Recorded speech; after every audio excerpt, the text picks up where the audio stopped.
Hello everyone, কেমন আছেন সবাই? চলে এসেছি পুরীর ডে 2 ব্লগটা নিয়ে।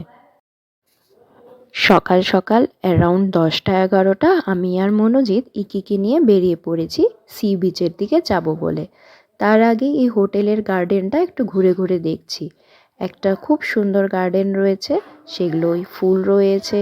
এখানে একটা ছোট্ট ব্রিজের মতন করা আছে, সেগুলোতেই একটু ঘুরে ঘুরে হোটেলের গার্ডেনগুলো দেখছি।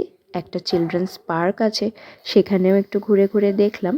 আর একটা সুইমিং পুলও আছে, সেগুলোও একটু দেখলাম। দেখে তারপর ব্রেকফাস্ট করে বিচের দিকে যাব।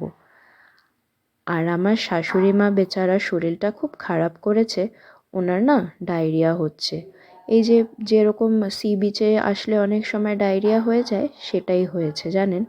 আর উনি আর আমার দেওর ওরা ঘরেই রয়েছে। যেহেতু শাশুড়ি মার শরীরটা খারাপ, তাই আমার দেওরও বলল যে না, তোমরা যাও, আমি মাকে দেখছি।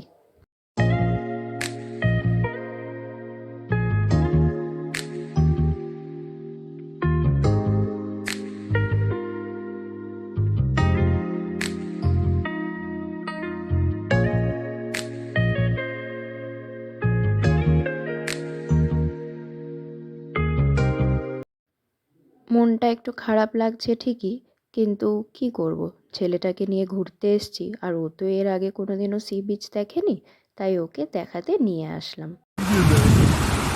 যাও।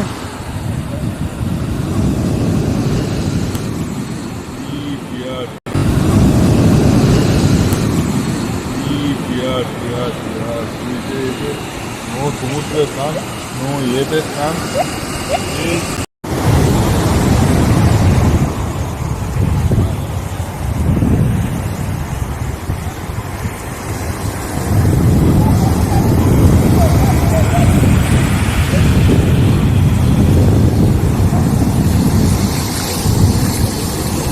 কান্ড করেছে শুধু, কান্ড করেছে শুধু।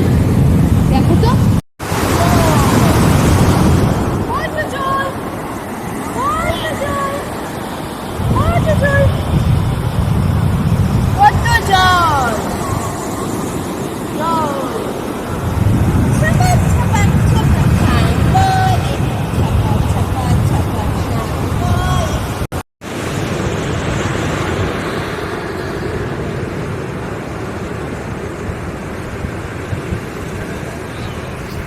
সমুদ্রে গিয়ে জল দেখে, এত জলের শ শ আওয়াজ শুনে আর এত বড় সমুদ্র দেখে ইকি ভয় পেয়ে গেছে।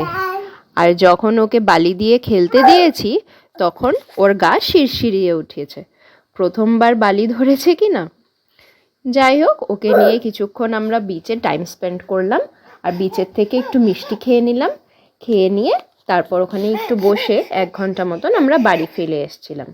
বাড়ি ফিরে এসে তারপর রেস্ট নিয়ে লাঞ্চ করে বিকেলবেলায় চলে গেছিলাম জগন্নাথ পুরী দেবের মন্দিরে। আমার শাশুড়ি মার শরীরটা খারাপ থাকাতে সন্ধ্যাবেলাতেও ভালো হয়নি জানেন, তো এর জন্য উনি না আসতে পারলেন না। তো আমি আর মনোজিৎ ইকিকে নিয়ে বেরিয়ে পড়লাম। টোটো নিয়ে চলে আসলাম জগন্নাথ পুরী মন্দিরে। মন্দিরে ঢুকে খুব সুন্দরভাবে পুজো দিয়ে আমরা তারপরে বেরিয়ে আসি। মন্দিরের ভেতরে তো আর ক্যামেরা অ্যালাউড নেই, তার জন্য সেটা আপনাদেরকে দেখাতে পারলাম না।